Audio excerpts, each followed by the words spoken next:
মাশাআল্লাহ, আপনার মাইয়া তো আসলে একটা সোনার টুকরা। ওয়ালাইকুম সালাম। তো ভাইজান, আপনার মাইয়ারে যদি আমি আমার মাইয়া কইরা আমার ঘরে নিয়ে যাই, আপনার কি কোনো আপত্তি আছে?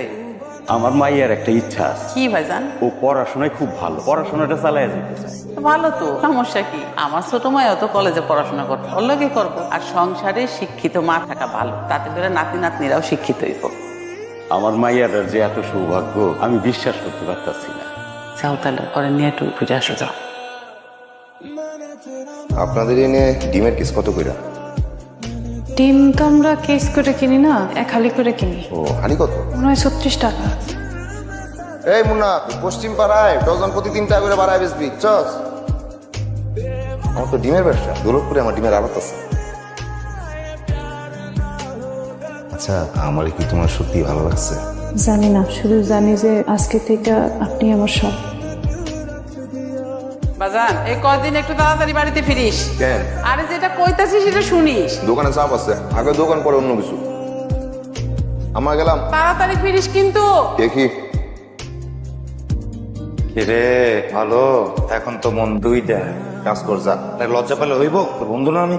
কি শুরু করছো সবার সামনে? যা পরে কথা বলবো।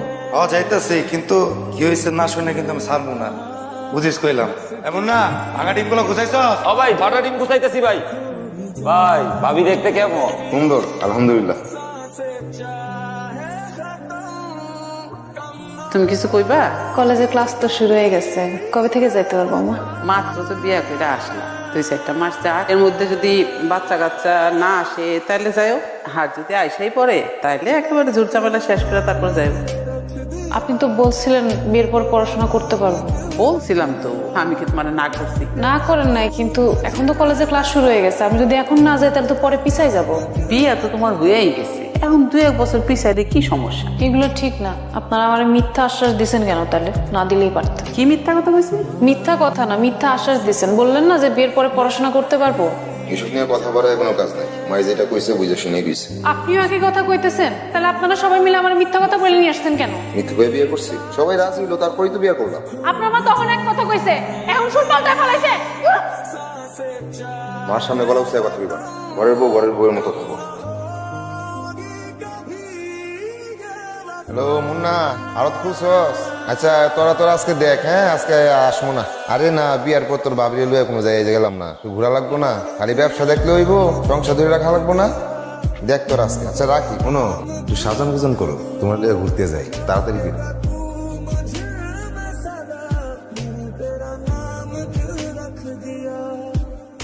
বুঝছি না, এত প্যান্ট পানি ভালো লাগে না, সারাক্ষণ খালি জ্ঞানর জ্ঞানর জ্ঞানর জ্ঞান।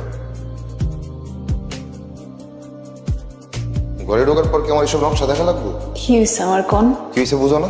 আমি ঘরে ঢোকার পরও তুমি ম্যাম সাহেবের মতো মোবাইল দেখতেছো, মোবাইলে পাইছো কি? আর এটা কেটা দিচ্ছে? বাড়ি থেকে নিয়ে আসছি।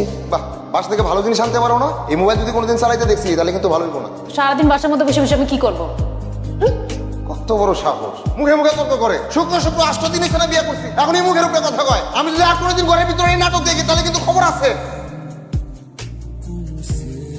কি আমি বুঝলাম না তো, আমার পোলাটা সারাটা দিন কাম কাজ করে বাড়িতে আসে, তার কি একটু হাসি খুশি রাখতে পারো না? ওরা লাগাই দাও কেন? আবার মুখে মুখে তর্ক করা শুরু করছো। আগে যদি জানতাম তাহলে আমার পোলাটা আমি বিয়ে করাইতাম।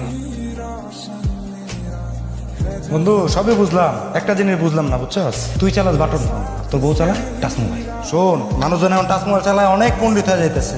আগের থেকে সাবধান হ, তোরা কিন্তু কন্ট্রোল করতে পারবি না। খবরদার ভাবির কাজে হাত তুলবি না। হয়েছে, আর জ্ঞান দেওয়া লাগবে না, খেল। ভাই সর্বনাশ হয়ে গেছে, বিরার কথা রে, আমার ডিমের গাড়ি উল্টায় গেছে। কি আমার 5 লাখ টাকার ডিম মেয়েকে উল্টাইছে মানে? তাড়াতাড়ি তো রাখ। আমার কই বাজারে গেছে। খাবার দাও। গেল রাতে কইছিলেন আপনার অনেক বিধ্বস্ত লাগতেছে, কিছু হয়েছে?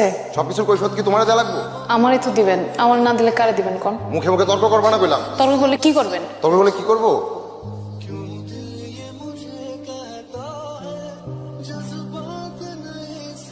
এইরকম একটা দজ্জাল মাইয়া আপনারা আমি করে ধরে দিচ্ছেন? জান তো আমার পোলাটার মায়ের একেবারে পিচ্ছা ভালাইছে, জানি না শুনলে এরকম মাইয়া কেমনে ধরে দিলেন? এটা তুই কি করলি? তোরে কি আমরা এই শিক্ষা দিছি? আমার করে ছোট করলি? স্বামীর গায়ে হাত তুলতে গেলি কেন? আমি যখন দিনের পর দিন মায়ের খাইতেছিলাম তখন তো আপনারা কেউ আগে আসলেন না, তখন তো কেউ বিচার বসাইলো না। এই মাইয়ারে আমি আমার পোলার সাথে রাখুন না, আমি তালাকের ব্যবস্থা করতেছি।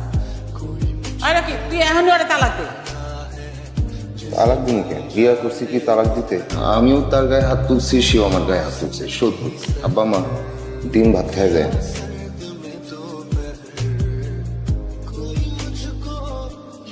কি বলবেন? ব্যবসায় তুই চোরটা বাটপাটের লাগে কারবার, মাথাটা ঠিক থাকে না। আবার জোর জামালা তো লাগেই আছে একটার পরে একটা। আমার না মন মেজাজ ঠিক ছিল না, মাথাটাও ঠিক ছিল না। তুমি কিছু মনে করো না।